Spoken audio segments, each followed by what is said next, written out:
नमस्कार, मी पाटलो पाटील. बांबू महान्यूजमध्ये आपल्या सर्वांचं स्वागत. आज आपण कोल्हापूर येथे शहाजी लॉ कॉलेजमध्ये झालेल्या बांबू उद्योग परिषद व प्रदर्शन या संदर्भात माहिती घेणार आहोत.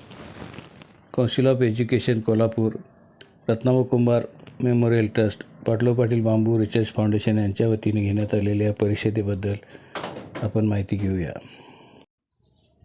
बांबू उद्योग व परिषदेच्या निमित्ताने जागतिक वन दिन आणि जागतिक जल दिन याचे औचित्य साधण्यात आले होते. यावेळी कॉमर्स कॉलेज येथून वृक्षदिंडीचे नियोजन करण्यात आले. ही दिंडी कॉमर्स कॉलेज, बिंदू चौक या मार्गे लॉ कॉलेज येथे दाखल झाली. अतिशय सुंदर असे नियोजन यामध्ये झाले होते.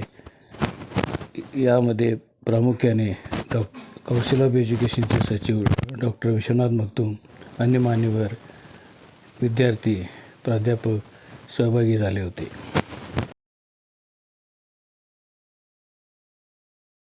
बांबू रिसर्च फाउंडेशन यांच्या संयुक्त विद्यमानं बांबू उद्योग परिषद आणि प्रदर्शन असा कार्यक्रम आयोजित केलेला आहे. या कार्यक्रमाचं संयोजन करणाऱ्या या संस्थेच्या अध्यक्षा आदरणीय रजनीताई मगदूम, उपस्थित असणारे विश्वस्त डॉक्टर विश्वनाथजी मगदूम, आमचे सहकारी कुलदीपरावजी जाधव, पाटोबा पाटील, जे आता आपल्याला मार्गदर्शन करत होते ते उपवन संरक्षण विलासरावजी काळे, गुरुप्रसादजी बर्डे, जयप्रकाशजी सोनी, गोविंदजी वाईटसर, उपस्थित सर्व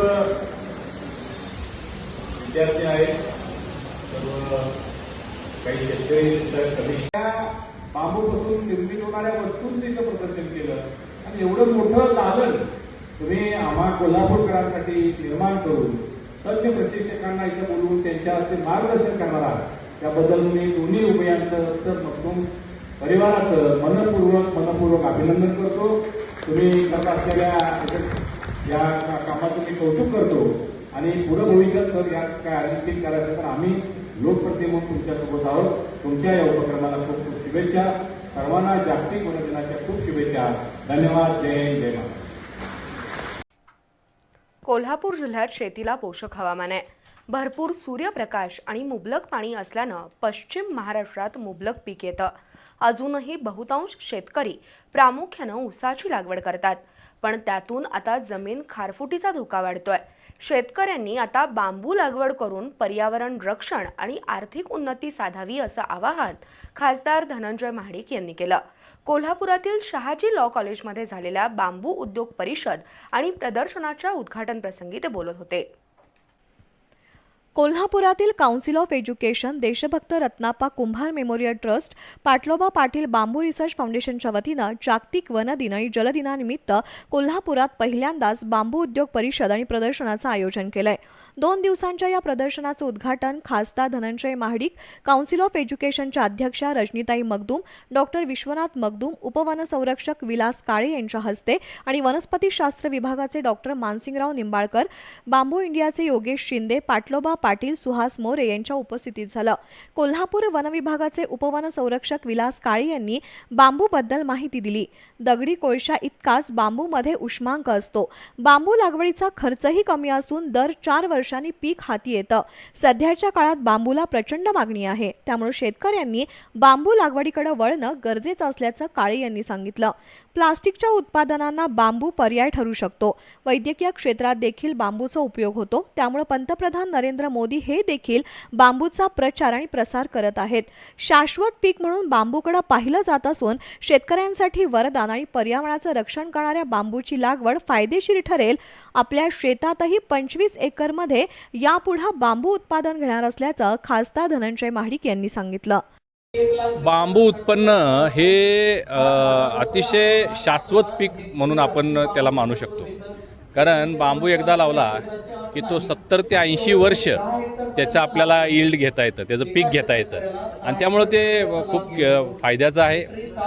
अनेक प्रकारच्या व्हरायटी आहेत. कमी पाण्यापासून उत्पन्न होणारा सुद्धा बांबू आहे आणि वेगवेगळ्या पदार्थासाठी, पेपरसाठी, कपड्यासाठी बांबूंच्या वस्तूंसाठी, आता सळीच्या ठिकाणी सुद्धा बांबू वापरला जातो. असे मल्टिपल यूज असणारा हा बांबू प्रोडक्ट आहे. आणि जगभर आता पोल्युशन कमी करायचं असेल, प्लास्टिक बंदी जे सक्सेस करायचे असेल, तर बांबूचे पदार्थ जे किंवा बांबूचे प्रोडक्ट्स जे आहेत त्याचा उपयोग झाला पाहिजे. यासाठी सगळ्यांनीच प्रयत्न केला पाहिजे. आणि निश्चित प्रधानमंत्री मोदींचं जे स्वप्न आहे 2070 साली झिरो कार्बन एमिशन, त्यासाठी याचा जर वापर वाढवला आपण तर निश्चित ते उद्दिष्ट आपण 2070च्या पूर्वी साध्य करू असं मला वाटतं. गेल्या काही वर्षात वातावरणात प्रचंड बदल होत आहेत, त्यामुळे शेतकरी हवालदिल झालाय. अशा वेळी कमी खर्चात जास्त नफा मिळण्यासाठी बांबू लागवड उपयुक्त आहे. त्यामुळे जास्तीत जास्त शेतकऱ्यांनी बांबू शेतीकडे वळावं असं आवाहन खासदार धनंजय महाडिक यांनी केलं. आपल्या कोल्हापूर, सांगली, सातारा या भागामध्ये ऊसाचं पीक हे शाश्वत पीक मानलं जातं. त्याचं उत्पन्नही प्रत्येक वर्षाला उत्पन्न मिळतं. परंतु शेतकऱ्यांनी हा प्रयोग म्हणून बांबूचा काही त्यांच्या क्षेत्रामध्ये जर केलं तर निश्चित मला खात्री आहे की ऊसाच्या बरोबर किंबहुना ऊसापेक्षा जास्त उत्पन्न या बांबूचं मिळू शकतं. शेतकऱ्यांनी थोडासा प्रयोग केला पाहिजे. पाटलोबा पाटील यांनी शेतकऱ्यांसाठी आयोजित शिबिरं, बांबू प्रक्रिया उद्योग, कार्बन क्रेडिट आणि शेतकऱ्यांच्या यशोगाथा याबाबत माहिती दिली. या निमित्तानं भरलेल्या प्रदर्शनात बांबूची विविध उत्पादनं मांडण्यात आली आहेत. कोल्हापुरात झालेल्या या बांबू उद्योग परिषदेने निश्चितच एक महाराष्ट्राला संदेश दिला आहे की बांबू उद्योग कोणत्या पद्धतीने जाऊ शकतो आणि बांबू शेतकऱ्यांना, उद्योजकांना कोणत्या पद्धतीने यापुढे वाटचाल करायची आहे हे विचार यातील वक्त्यांनी मांडले. आणि त्यामुळेच ही परिषद एक क्रांतिकारी पाऊल म्हणता येईल. आणि कोल्हापूरमध्ये या परिषदेचे आयोजन अतिशय चांगल्या पद्धतीने झाल्यामुळे महाराष्ट्राला एक असा संदेश मिळाला की ज्यामुळे बांबू उद्योग क्षेत्र वाढीसाठी नवे काही करता येण्याची आशा निर्माण झाली. आणि म्हणूनच ही परिषद या दृष्टीने अतिशय महत्त्वपूर्ण ठरली.